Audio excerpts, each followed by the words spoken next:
Hast du einen Rat für uns, wie wir anderen Christinnen helfen können, zu verstehen, wie wichtig es ist, sich gegen den Klimawandel einzusetzen? I'm often asked, how do we make people care about climate change? And we often precede that with the assumption that people don't have the right values they need. And somehow we have to figure out how to instill new values into people well past the age where that's even really possible. If you have children, if you've been around children, you know that at an early age it is possible to instill values. And we know that as an adult, sometimes our values can very slowly and somewhat reluctantly change. But overall, trying to change large numbers of people's values in order to care about an issue is not going to work. But here's the good news. The good news is that I'm convinced that 99% of us, perhaps even more, not 100%, but almost, 99% of us already have the values we need to care about climate change. We just haven't connected the dots. In other words, there are already things that we value, things that we hold dear, things that we love, things that we're concerned about, and these things are being affected by the impacts of a changing climate and or would benefit from solutions to a changing climate, but we just don't realize it. And here's the beauty of it.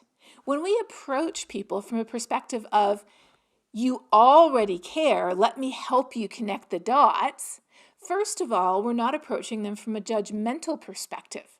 Because if you approach somebody with the underlying assumption that you don't care about the right things, you don't have the right values, that perspective can leak through subconsciously, and we are very good as humans at picking that up, at picking up that judgment and that condemnation, that self-righteousness and that holier-than-thou attitude.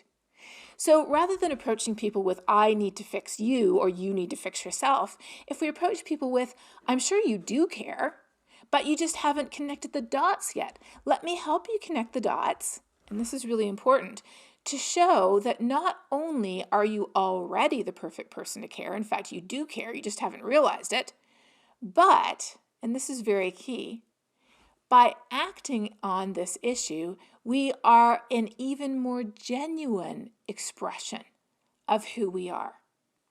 So it isn't that caring about climate change isn't inconsistent with who we are. It's that caring about it and acting on it is a genuine and authentic expression of who we are, and it enables us to express who we are more fully. And that's what we all really want to do. We want to be who we are. So when it comes to understanding the barriers that we've put up, it's really important, I think, to recognize also that the barriers are not just lack of understanding. People say, well, people don't know enough information, so we just need to hit them upside the head with more information. Well, the real problem, though, unfortunately, is this, and social science over the last 10 years has showed this very clearly. First of all, we haven't connected the dots between what we care about and how that's being affected by climate change. So we tend to think, well, I'm not the right person to care. I'm not an environmentalist. I'm not a tree hugger. I don't vote for the right political party. That's just not who I am. Then the second problem we have is one called psychological distance. We humans are very bad at recognizing the risk or the threat posed by issues that we believe are far off in space or in time. In other words, if we think they'll affect us in the future but not now, or if we think they affect people far away but not here, we are really good at pushing those to the side. And then the third problem is solution aversion. Many of us believe the only solutions are unpleasant solutions, unpalatable solutions, solutions that will make our lives worse rather than better, solutions that, frankly, I'd rather have the impacts rather than the solutions to. So how do we address these real problems? We address them through exactly what we were talking about, through talking about climate change, through connecting the dots between what we already care about, why it matters, and what we can do to fix it. So the same steps that we just saw as the problems can be turned into solutions.